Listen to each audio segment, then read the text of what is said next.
अल्लाहुम्मा सल्ली अला सय्यदिना व मौलाना मुहम्मदिन व अला आलिहि वसल्लम। हर औरत का ख्वाब होता है कि उसका शौहर उसको सपोर्ट करे, उसकी बात को सुने, उसकी बात पे यकीन करे। यकीन करें, जब मैं अपने इर्द गिर्द ये चीजें देखती हूँ ना, और जो मैं आजकल जो सोशल मीडिया पे ये चीजें इतनी आम हो गई है ना, मैं वहाँ ये सब कुछ देखती हूँ तो मुझे इतनी तकलीफ होती है, मुझे इतना दुख होता है कि एक औरत के पास शादी के बाद जो सबसे बड़ा जरिया होता है ना, वो उसका शौहर होता है।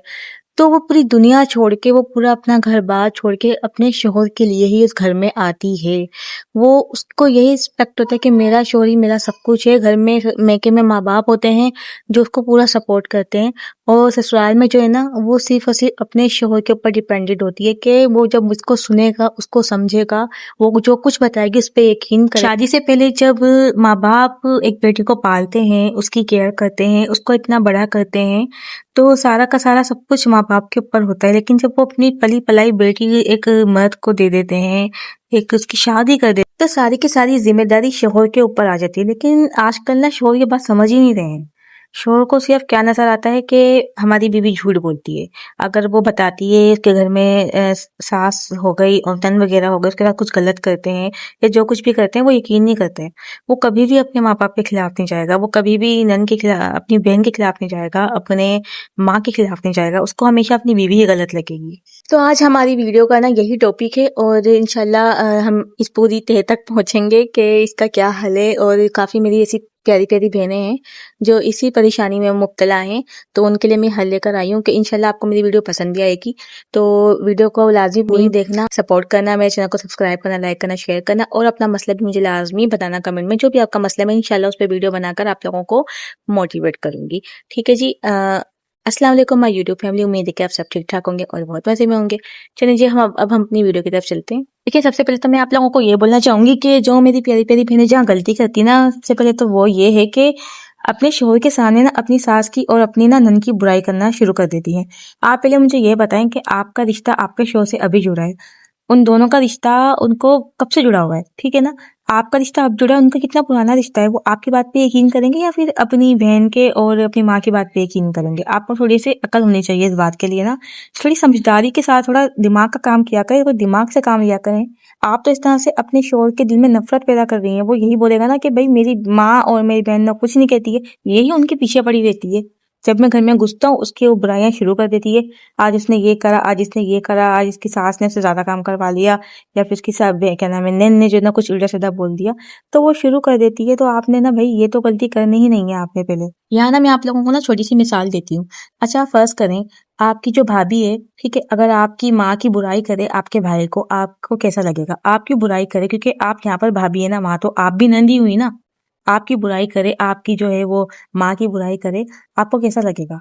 बुरा लगेगा ना आपको। आपके भाई बर्दाश्त कर लेगा, आपका भाई कभी भी बर्दाश्त नहीं करेगा, और आप ज़ाहिर-सी बात है, आप यही बोलोगी ना कि हम तो कुछ भी नहीं कहते, यही गलत है, यही सब कुछ करती है, और ये तो फ़िज़ूल में हमारे भाई के दिल में हमारी नफ़रत पैदा कर रही है। आप भी यही बोलोगी ना? देखिए, हाँ, मुझे पता है कि सारी भाभियाँ एक जैसी नहीं होती, और सारी नंद भी एक जैसी नहीं होती, यहाँ तक कि सास भी ऐसी नहीं होती, बहुत सी सास बहुत अच्छी भी होती है। लेकिन फिर भी आपने जहाँ गलती करनी है ना, आप कहीं गलती करती हैं कि अपने ना शौहर के सामने ना उसके घरवालों की कभी भी बुराई मत करो। अगर आपने शौहर का दिल जीतना है ना, जब वो घर में आए ना, आपने बुराई नहीं करनी, आपने चुप रहना है, ठीक है? आप जब अपने शौहर के सामने उनके घरवालों की बुराई नहीं करोगी ना, घर में जो कुछ भी हो रहा है, देखिए, आँखें उसके पास भी हैं, ठीक है? अकल वो भी रखता है। आपने किसी बेवकूफ़ इंसान से तो शादी नहीं की ना, आपने भी अकल वाले से शादी की है। अकल वो भी रखता है। वो जो देखेगा ना, वो खुद देखेगा। वो जो उसके देखने का जो नज़रिया है ना, फिर आप यकीन मानिए, जब एक वक़्त ऐसा आएगा कि वो खुद बोलेगा कि हाँ, यहाँ मेरी बीवी की कोई गलती नहीं है, वो तो मुझसे शिकायत तक नहीं करती है। वो तो ना तो मेरी माँ की शिकायत करती है, ना मेरी बहन की शिकायत करती है, वो तो कुछ कहती ही नहीं, यही लोग गलत कर रहे हैं उसके सामने, वो खुद नज़र आने लग जाएगा भई उसको।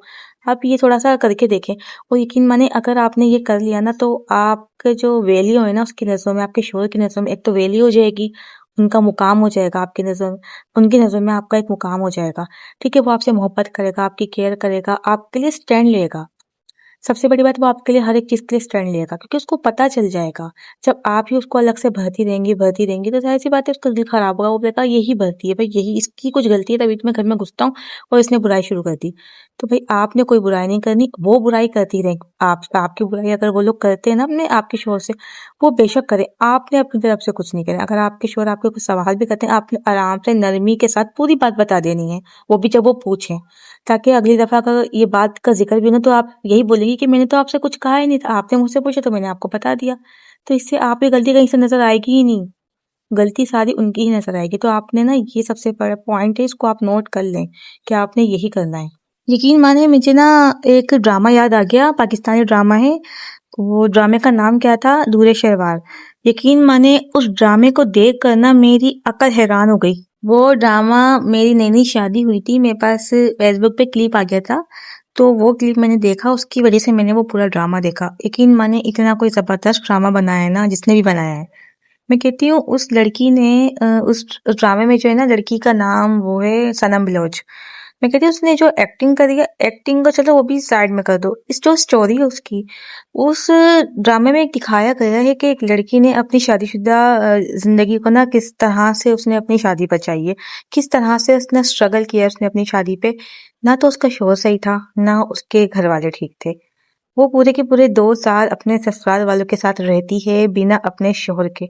और जब वो शौहर को ये बात बोलती है ना कि आप मुझे यहाँ से ले जाएँ, तो उसकी एक ही बात होती है कि अगर मुझे खुश करना है ना, तो मेरे घर वालों को खुश रखना होगा। अगर मेरे घर वाले खुश होंगे तो फिर मैं भी तुमसे खुश हूँ। कहती हूँ आज के दौर की लड़कियाँ ना, वो ड्रामे के अंदर थोड़ी पुरानी स्टोरी दिखाई गई है कि काफ़ी पुराना ड्रामा है। नए दौर में ना उसे पुराने ड्रामे का मतलब दिखाया है ना बना के कि पुराने ज़माने में इस तरह से होता था। कहने का मतलब ये है कि आजकल की लड़कियाँ इस चीज़ को कभी भी एग्री नहीं करेंगी। अगर उनके साथ ये सब कुछ होगा ना, वो मैं कहती हूँ 1 महीना भी नहीं गुज़ारेंगी वो अपनी मैरिड लाइफ़ को। वो फटाफट कहेंगी कि मुझे यहाँ रहना ही नहीं है, ये जहन्नुम है।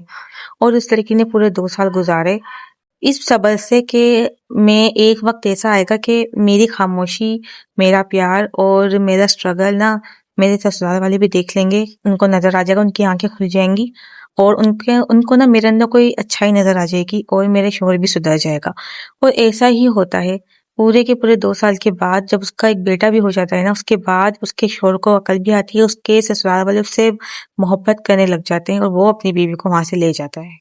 अगर किसी लड़की को अपनी ज़िंदगी बहुत मुश्किल लगती है ना कि मेरे साथ ये सब कुछ हो रहा है, मेरे साथ ना मेरा शौहर इतना ज़्यादा ना मुझसे प्यार नहीं करता, मेरा ख़्याल नहीं रखता, तो एक दफ़ा वो ड्रामा देख लें, उससे बहुत कुछ आपको सीखने का मौका मिलेगा। आपको पता चल जाएगा कि लाइफ़ में ना कोई इतनी आसान नहीं होती लाइफ़, हर किसी की लाइफ़ आसान नहीं होती है, हर किसी की लाइफ़ में कोई ना कोई मसला ज़रूर होता है, हर चीज़ ना किसी को भी परफेक्ट नहीं मिलती है। मसला यहाँ पर सारा ये आता है कि हम किस तरह से जो है ना इस चीज़ को हैंडल कर सकते हैं, हम किस तरह से चला सकते हैं। देखिए अपना घर ना कोई लड़की बर्बाद नहीं करती। आज के दौर में घर बर्बाद करना तो क्या, आज के दौर में अगर लड़की डिवोर्स होकर भी मैके जाएगी ना, मैके में भी उसको कोई जगह नहीं मिलेगी। इस इंसान का खुद इंडिपेंडेंट होना आज के दौर में तो बहुत ज़रूरी है। जब भाभियाँ उसको बर्दाश्त नहीं करेंगी, ठीक है? जब माँ ही या घरवाले उसको बोल देंगे कि भई आपने अपना घर खराब नहीं करना है। अगर उसको ससुराल वाले या शौहर उसको गलत मिलता भी है ना, लड़ाई झगड़े होते हैं, हर घर में होते हैं। लेकिन लड़ाई झगड़े ज़्यादा बढ़ भी जाते हैं ना, तो मैके वाले क्या करते हैं उसको समझा के उसको ना मतलब सुलह करवा के ना घर वापसी भेज देते हैं। फिर अगली दफ़ा से जो है ना वही सीन हो जाते हैं, वही मसले होने शुरू हो जाते हैं। लेकिन घर वालों की पूरी कोशिश होती है कि इसका घर बस जाए। मेरी तो ये सोच है कि अगर घर में कोई मसला होता भी ना तो मैके तक वो बात पहुँचनी ही नहीं चाहिए। भला मैके में भी और मसले होते हैं, अगर हम अपना ही मसला जाके उनके ऊपर थोप दें, बेचारे वो वैसे परेशान, फिर उनको अपना मसला हम लोग जाके बताएँ, फिर वो उसमें लग जाएँ, उनको अलग टेंशन, बहुत सी टेंशन हर घर में होती है। उसके बाद फिर वो बेटे की टेंशन अलग हो जाती है। तो आपने भई इतना तो स्ट्रॉन्ग बनना है कि आपने जो भी मसला है ना खुद हैंडल करना है, ठीक है ना? अपने शौहर की तरफ से भी और अपने ससुराल वालों की तरफ से भी। अगर आपने अपने शौहर को राज़ी करना है तो थोड़ा-सा दिमाग का इस्तेमाल करना पड़ेगा। आप अपने शौहर के सामने सबकी बुराई मत करें, एक तो ये चीज़ हो गई, ठीक है ना? और दूसरी चीज़ ये कि आपने ज़बान नहीं चलानी, ठीक है ना? ज़बान आपने नहीं चलानी अपने शौहर के सामने ना। देखिए ऐसा भी होता है कि अगर आपका शौहर आगे से कुछ बोल रहे हैं तो आप लोग और हावी हो जाती हैं। आप और चीख-चीख के ना उस पे चिल्लाने लग जाती हैं और बुरी तरीके से लड़ाई झगड़ा करने लग जाती हैं। इस तरह से ना मज़ीद लड़ाई और ज़्यादा बढ़ती है, ठीक है? बीवी की ज़बान ना मियाँ को पसंद ही नहीं होती है, ठीक है ना? वो हमेशा यही चाहता है कि वो उसकी इज़्ज़त करे। भले वो खुद इज़्ज़त ना करता हो, लेकिन उसका ना दिमाग में यही सोच होती है कि वो मेरी इज़्ज़त करे, बीवी उसकी इज़्ज़त करे, भले वो कितनी भी ना करे। तो फिर आपने जो है ना कॉम्प्रोमाइज़ हमें हमें लेडीज़ को ही करना पड़ता है, कॉम्प्रोमाइज़ हमें ही करना पड़ता है। क्योंकि देखिए घर बसाने हम लोग आए हैं ना, वो तो नहीं आए ना घर बसाने, हम उसके घर पे आए ना घर बसाने, तो हमें ही कोशिश करनी पड़ेगी, ठीक है ना? तो आपने एक तो ज़बान नहीं चलानी, उसके घरवालों के साथ सामने उसकी बुराई नहीं करनी। बेशक आप मैं ये नहीं कह रही कि आपने अगर ससुराल वाले ज़ुल्म कर रहे हैं या बदतमीज़ी कर रहे हैं, उसको डिग्रेड कर रहे हैं, वो खामोश बेचारी चुपचाप वो सब कुछ सह रही है। नहीं, वैसे भी चुपचाप और खामोश लड़कियों का तो है ही नहीं, थोड़ी-सी चालाक बनना ही पड़ता है। आपने बेशक जवाब दें, ऑफ कोर्स जवाब दें, नरमी के साथ तमीज़ के दायरे में जवाब दें, ठीक है ना? और फिर आपने अपने शोहर को बुराई मत नहीं करनी है, ठीक है? वो खुद आपकी बुराई है ना आपके शोहर से करेंगी, फिर पता चलेगा कि फिर आपका शोहर क्या बोलता है। फिर आप खुद देखेंगे कि जब वो बुराई करेंगे ना और आप कुछ नहीं बोलेंगे, तो फिर वो समझ जाएगा कि यहाँ मेरी बीवी की गलती नहीं है, यहाँ वहीं घरवालों की गलती है, वही इसके साथ गलत करते हैं और फिर आके चुगलखोरी भी वही मुझसे करते हैं। लेकिन यहाँ पर बात आती है कि हमें अपने शोहर का सपोर्ट किस तरह से हासिल करना है, हमें अपने शोहर का जो है ना स्टैंड कैसे हासिल करना है कि आपके हर मामले में वो आपका स्टैंड है। तो यही एक तो सबसे बड़ी चीज़ यही हो गई। दूसरी चीज़ ये है कि आपने अपने शोहर की सपोर्ट चाहिए ना, आप अपने शोहर का सपोर्ट चाहिए तो आपने खुद अपने शोहर का साथ देना पड़ेगा, ठीक है? आपने उसका साथ इस तरह से आपने हासिल करना है कि आपने जो जो चीज़ उसको पसंद है ना, जिस चीज़ में वो उसको खुशी मिलती है। मर्द की ना बहुत सारी कमज़ोरियाँ होती हैं और वो एक औरत को ही पता होती है। तो आपने उसी कमज़ोरी का फ़ायदा उठा के ना अपने शोहर को आप पे मेहरबान करना है, अपना खुद का दीवाना बनाना है, ठीक है ना? और बस यही थी हमारी आज की वीडियो। उम्मीद है कि आप लोगों को मेरी वीडियो से कुछ ना कुछ सीखने को तो ज़रूर मिला होगा। और अगर आपको मेरी वीडियो पसंद आई है तो मेरी वीडियो से अगर आपको कुछ भी सीखने का मौका मिला है ना, तो मेरे चैनल को सब्सक्राइब कर दें और बेल आइकन को भी दबा दीजिएगा, ताकि इस तरह से हमारा और आपका रिश्ता जुड़ा रहे। आप लोग मुझे अपने मसले बताएं और मैं उस पे एक वीडियो बना के आप लोगों को मोटिवेट करूँ। मिलते हैं नेक्स्ट वीडियो के साथ। अपना बहुत ज़्यादा ख्याल रखेंगे, दुआ में याद रखें। अल्लाह हाफिज़।